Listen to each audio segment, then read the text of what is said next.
What's going on, guys? Billy here, and today we're going to discuss how to focus the camera on the Mavic Pro. Now, as you may know, with some of their newer drones, DJI has now thrown an extra mix into the loop by requiring you to focus your camera before flight. This can be tricky for newer drone pilots, as there is plenty of things you have to do at one time, such as fly the drone, control the gimbal tilt, control the camera settings, etc., etc. And it can also be tricky for veterans, as this is a new feature that was thrown into the mix. Focusing the camera on your drone is something that is so important, as you don't want to get back from a day's worth of flying and figure out that all of your footage looks blurry. For this video, I want to break it down into 3 separate sections just to make it easy to follow. First off, I want to discuss the difference between manual and autofocus. Next, I want to talk about peak threshold as well as some other miscellaneous focus settings. And then from there, I want to show you guys just how you should focus your camera, but I think it should be pretty clear by the end of the first 2 sections. Before we begin, I want to let you guys know that DJI has actually released a brand new feature within their newest firmware that allows the camera to autofocus as soon as the drone turns on. So you'll notice that once the camera goes through its calibration setup, it'll focus right away. This is a great backup feature to have, but I always like to focus my camera as soon as I get up to the altitude that I want to fly at. So without wasting any more time, let's jump right into it. To start things off, let's discuss the difference between auto and manual focus. Now, as you may know, the Mavic Pro comes with autofocus enabled by default, but this does work a little bit differently than most other cameras. For example, if we take a look at an iPhone camera, it will automatically focus the image or the shot to make sure that it looks nice and clear. But with the Mavic Pro, we need to simply touch on the screen for it to start the autofocus process. As we move into the app, we'll see that once we touch the middle of the screen, the lamp comes into focus, but the sides are a little bit out of focus. Therefore, we can touch around the screen to focus on different points. We can move over to the buoy, we can move over to the cup, or we can move back towards the soldier. But usually with the Mavic Pro, we're going to be filming landscapes and not things up close, so usually I'll just touch in the middle of the screen to get the best results. So there's a short explanation on how the autofocusing system works. You really need to make sure that you tap the screen, as this is imperative for the autofocusing system to begin. This was a common misconception when the Mavic Pro first came out, as a lot of people uploaded footage that wasn't focused, which led to people not buying it because they thought the image looked soft. Now that we're done talking about autofocus, let's move on to manual focus, which is fairly easy to turn on. The first thing we're going to want to do is click on the 3 dots in the top right corner, which will reveal the general settings. Next, all we're going to have to do is slide down until we see these 4 settings, which are enable hardware decoding, peak focus threshold, enable manual focusing, and long press action. All we have to do is simply enable manual focusing.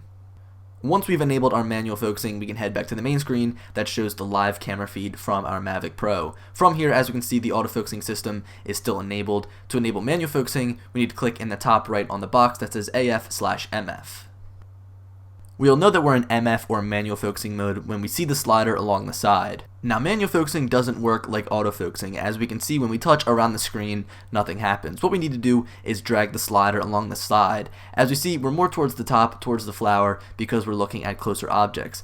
If we slide the slider all the way down towards the infinity sign, we'll see that the shot is totally out of focus. One thing that I must mention is that when using manual focus, you do have to touch the screen, and basically that part of the screen that you touch is the focal point. So kind of like autofocus, when you focus on that one point, instead of the camera doing it automatically, you're going to need to do it manually. Here I found a pretty good spot along the slider that I think makes everything look nice and in focus, but I can't be too sure as I'm only looking at a tiny phone screen. This is probably one of the biggest drawbacks to the manual focusing system, but this is going to segue into our next section, which is the peak focus threshold. This is going to help immensely when manual focusing and can even help when autofocusing. But anyway, now that we're moving on into the peak focus threshold settings, first of all, I'll show you how to turn it on, and then from there, I'll explain a little bit as to how it works. Now, first of all, what you're going to do is click on the 3 dots in the top right corner to bring up the general settings. Next, we'll click on the box that says none next to peak focus threshold to bring up some of our different options. Before I demonstrate what all 3 of these different values do, let's first take a look at what this actually does.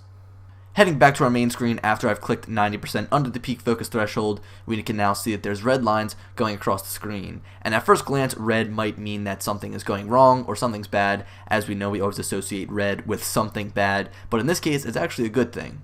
These red lines are actually telling you what's in focus. So basically, as you're sliding your slider, the more red, the more in focus your shot is.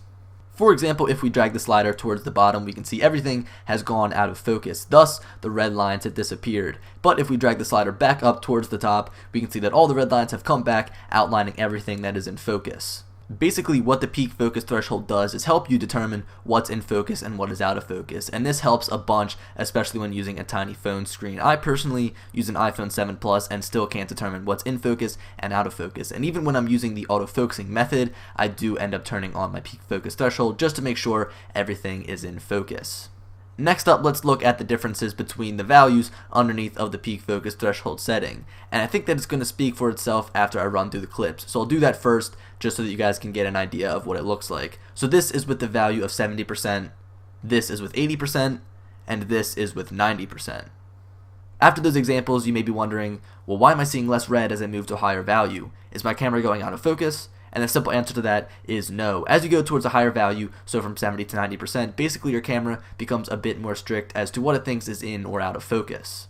The way that I like to think about it is as we move from 70 to 90% or from a lower to a higher value, it'll become less sloppy and more precise. So if we look at this example, again 70% peak focus threshold, everything just looks unorganized, there's red lines everywhere, and we really can't tell exactly what's in focus. But when we move up to 90%, we can see that everything is nice, clean, and crisp, and the red lines actually follow the outlines of all of the different objects.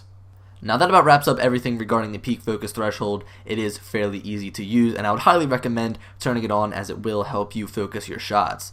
Now, as I said, towards the end of this video, I'll give you guys my optimal focus settings, and you're actually looking at it right now. I like to use autofocus as well as 90% peak focus threshold. I think that the 90% really does work the best, as with 70%, you get a bunch of red all across the screen, and it kind of gets distracting. In the future, I'd like to get better at manual focusing, as I feel like it could give you some better results, but for now, I think that autofocus is the best for most people, as you won't have to worry about trying to change the focus in mid-flight. But anyway, this video is coming to an end. Make sure to leave a like and subscribe if you're new around here, as I have been trying to upload daily. Also, make sure to leave a comment down below if you have any questions whatsoever. I'll be checking my phone over the next couple of hours so I can answer your guys' questions as soon as possible. So anyway, as I said, this video is coming to an end, and I'll talk to you guys later. Peace.